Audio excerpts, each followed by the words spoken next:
Shalom, selamat pagi Bapak Ibu Saudara-saudara yang dikasihi oleh Tuhan Yesus Kristus.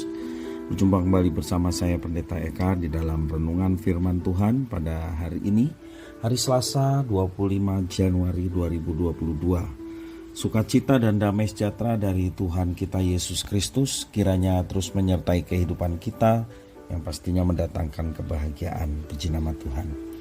Sampai pada pembacaan kita hari ini, Mazmur yang ke-20. Kiranya firman Tuhan yang kita baca sungguh memberkati kita sekalian. Sebelum kita merenungkan bagian firman yang kita baca hari ini, mari kita akan berdoa terlebih dahulu. Tuhan Allah Bapa di surga yang kami puja sembah di dalam Yesus Kristus, kami sungguh bersyukur dan berterima kasih kepada Tuhan yang memelihara hidup kami sampai pada pagi hari ini. Kami percaya kalau kami ada sampai hari ini, Tuhanlah yang mengendaki kami ada. Dan kami bersyukur juga atas keselamatan yang telah Engkau jamin di dalam Yesus Kristus. Sehingga hidup kami penuh dengan semangat, gairah. Karena Tuhan bukan saja Engkau memberikan jaminan, tapi Engkau juga memberikan penyertaan dalam hidup kami setiap hari. Dan bagian kami dekat dengan Tuhan, terus menekuni firman Tuhan. Engkau yang memampukan untuk kami dapat mengerti dan memahaminya. Juga Tuhan menolong kami untuk kami dapat menggenapi setiap firman yang kami renungkan, sehingga nama Tuhan dipuji, dimuliakan dalam hidup kami. Terima kasih Bapa, terpujilah namamu. Demi nama Tuhan kami Yesus Kristus, kami sudah berdoa kepada Bapa di surga. Haleluya, amin. Mazmur yang ke-20. Untuk pemimpin biduan, Mazmur Daud. Kiranya Tuhan menjawab engkau pada waktu kesesakan. Kiranya nama Allah Yakub membentengi engkau. Kiranya dikirimkannya bantuan kepadamu dari tempat kudus dan disokongnya engkau dari Sion. Kiranya diingatnya segala korban persembahanmu dan disukainya korban bakaranmu.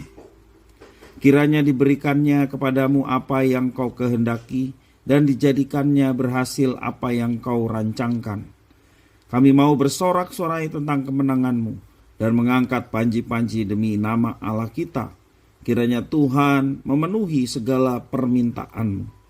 Sekarang aku tahu bahwa Tuhan memberi kemenangan kepada orang yang diurapinya dan menjawab dari sorganya yang kudus dengan kemenangan yang gilang gemilang oleh tangan kanannya. Orang ini memegahkan kereta dan orang itu memegahkan kuda, tetapi kita bermegah dalam nama Tuhan Allah kita. Mereka rebah dan jatuh, tetapi kita bangun berdiri dan tetap tegak.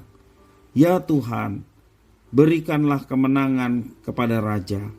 Jawablah kiranya kami pada waktu kami berseru. Bapak Ibu Saudara, satu-satunya sumber kekuatan bagi orang percaya dalam menghadapi kesulitan hidup adalah berdoa. Seorang Martin Luther, reformator, pernah mengatakan bahwa menjadi orang Kristen tanpa berdoa tidak lebih menjadi seorang yang hidup tanpa bernafas. Sehingga doa adalah nafas hidup orang percaya.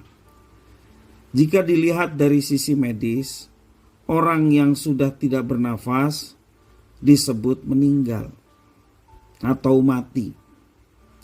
Kalau frasa tidak bernafas dikaitkan dengan kerohanian, berarti kehidupan seseorang sudah mati rohani.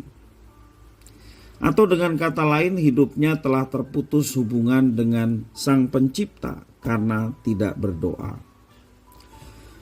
Daud pun mengakui bahwa doa memainkan peranan penting dalam kehidupan jasmani, demikian juga rohani seseorang. Sebab doa bukan saja menjadi sumber nafas kehidupan, tetapi juga menjadi motor penggerak utama bagi umat Tuhan untuk memperoleh perlindungan dan berkat Tuhan. Daud juga meyakini bahwa dalam doa terdapat kekuatan Allah. Wujud nyatanya kekuatan Allah terlihat bagaimana Tuhan memberikan kemenangan dalam setiap masalah yang dihadapi oleh umatnya. Hal ini tampak saat umatnya berada dalam kesesakan. Tuhan Allah memberikan solusi dan meluputkan mereka dari bahaya. Karena itu Daud tidak ragu-ragu mengajak umat Israel, bangsanya, untuk berseru hanya kepada Tuhan, dan ia hanya bisa ditemui melalui doa. Keyakinan Daud inilah yang memberikan harapan dan juga sukacita. Harapan dan sukacita itu akhirnya menjadi kekuatan bagi umat Tuhan untuk tidak takut, untuk tidak gentar dalam menghadapi siapapun dan menghadapi apapun. Sebab mereka menyadari bahwa Tuhan Allah senantiasa bersama dengan umatnya. Bahkan Tuhan Allah tidak ragu-ragu turun tangan untuk berperang membela umatnya dari para musuh mereka. Itu telah nyata tertulis dalam kitab suci, khususnya di dalam perjanjian lama. Ketika Israel mengangkat tangan dan berserah kepada Tuhan, maka kemenangan demi kemenangan mereka akan peroleh. Semua pertolongan Tuhan Allah ini membuat umat Allah dapat bermegah dan memuliakan namanya yang memberikan kemenangan kepada umatnya. Bapak Ibu Saudara-saudara, sebagai devosi kita, masihkah kita berdoa setiap hari? Bagaimana kondisi hidup kita saat jauh dari Tuhan? Apakah bertambah baik atau semakin buruk? Marilah kita bertobat dan bertekad untuk kembali kepada Tuhan. Ia dapat ditemui sejauh doa. Karena di dalam doa kita menemukan kekuatan. Dengan doa kita mendapatkan kekuatan juga penghiburan. Juga kekuatan untuk kita bersandar dengan kuat. Karena ada Tuhan yang menyertai dan melindungi umatnya yang bersandar kepadanya. Bahkan di dalam doa, Tuhan akan memberikan kita kemenangan hari demi hari. Bapak Ibu Saudara-saudara yang dikasihi oleh Tuhan, kita semua masih bernafas, puji Tuhan. Kita semua diberi anugerah keselamatan di dalam Yesus Kristus, puji Tuhan. Hubungan yang telah putus karena dosa dikembalikan sehingga kita boleh mengalami persekutuan dengan Tuhan, berelasi dengan Tuhan.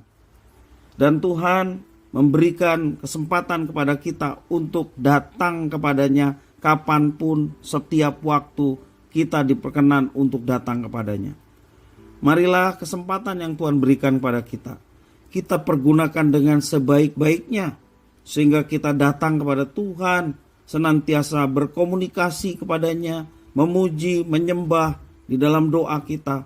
Dan ketika kita mengalami pergumulan, kita berserah kepada Tuhan secara total, karena Dia bekerja, Dia melakukan segala sesuatu untuk yang baik bagi umatnya.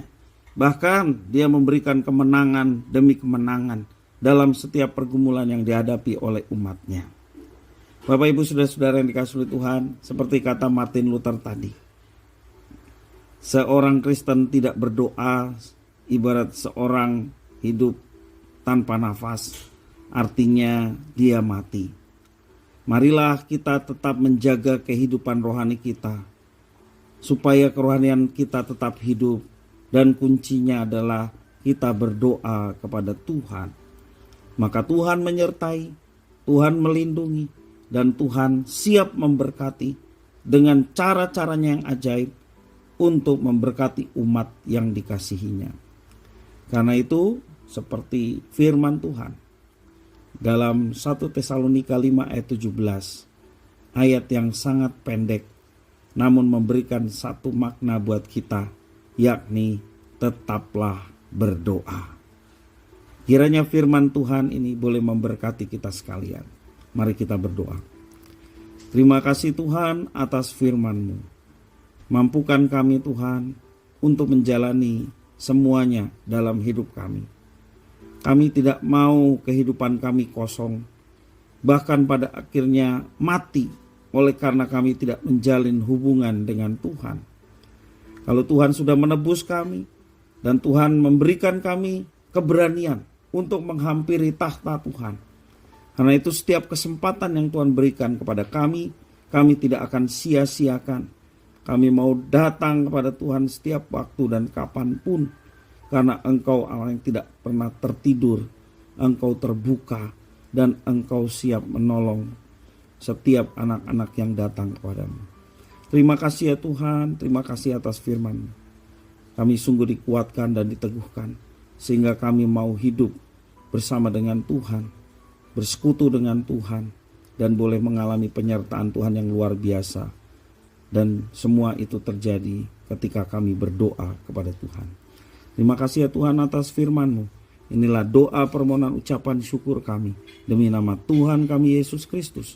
Kami sudah berdoa dan bersyukur. Haleluya. Amin.